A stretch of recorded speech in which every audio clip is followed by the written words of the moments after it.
WHO ने monkey pox को global बीमारी घोषित किया है। विदेशों के साथ साथ अब भारत में भी मंकी पॉक्स के 4 केस मिलने पर सभी से सतर्क रहने का अनुरोध इंडियन मेडिकल एसोसिएशन वडोदरा के सदस्य डॉक्टर परेश मजमूदार द्वारा किया गया है। पूरा विश्व पिछले 2 साल से कोरोना की महामारी से गुजर रहा था।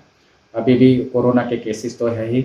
अब उसके साथ में अभी इंडिया में केरला में से और दिल्ली में मंकी पॉक्स की बीमारी के केसेस भी देखे पाए गए हैं। ये मंकी पॉक्स जो वायरस है वो ऑर्थोपॉक्स फैमिली का वायरस है।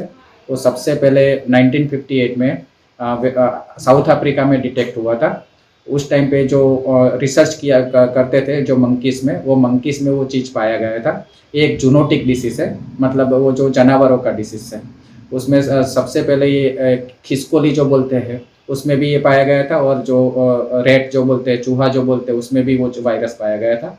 उसके बाद में इंसान में सबसे पहले ये वायरस 1970 में पाया गया। ये वायरस अभी अभी पूरे वर्ल्ड में स्प्रेड हो रहा है। ये वायरस के 2 स्ट्रेन्स चल रहे हैं। उसमें से एक कॉन्गो स्ट्रेन है और दूसरा है वेस्ट अफ्रीकन स्ट्रेन।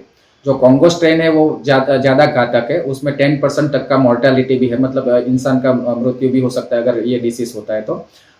ये जो वेस्ट अफ्रीकन स्ट्रेन है वो माइल्ड डिसीज़ है। उसमें डिसीज़ होता है मगर जल्दी से किसी का डेथ नहीं होता है। अभी जो पूरे विश्व में ये जो मंकी पॉक्स फैल रहा है वो वेस्ट अफ्रीकन स्ट्रेन का फैल रहा है।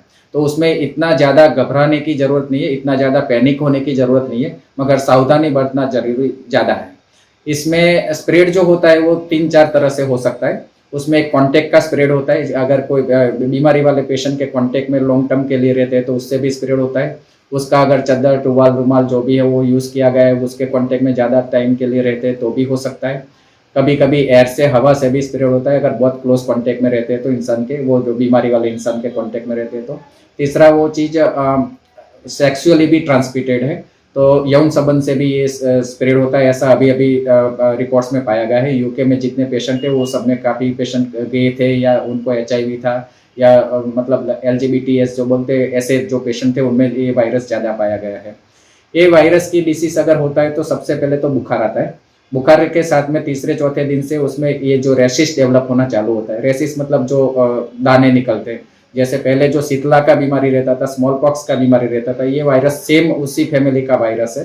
तो स्मॉल पॉक्स में जैसे बड़े बड़े दाने निकलते थे, ऐसे बड़े बड़े दाने चका में शरीर में पड़ते हैं, और वो फिर पहले तो कच्चे होते हैं, फिर उसमें पानी पड़ता है, पकता है, और फिर वो उसमें स्कैरिंग हो जाता है। वो वायरस बॉडी में एक बार अगर एंटर होता है तो उसके बाद 7-8-10 दिन के लेके 20 दिन के बीच में कभी भी बीमारी हो सकती है। और एक बार बीमारी आई तो 3 हफ्ते तक ये बीमारी अपने बॉडी में रह सकती है।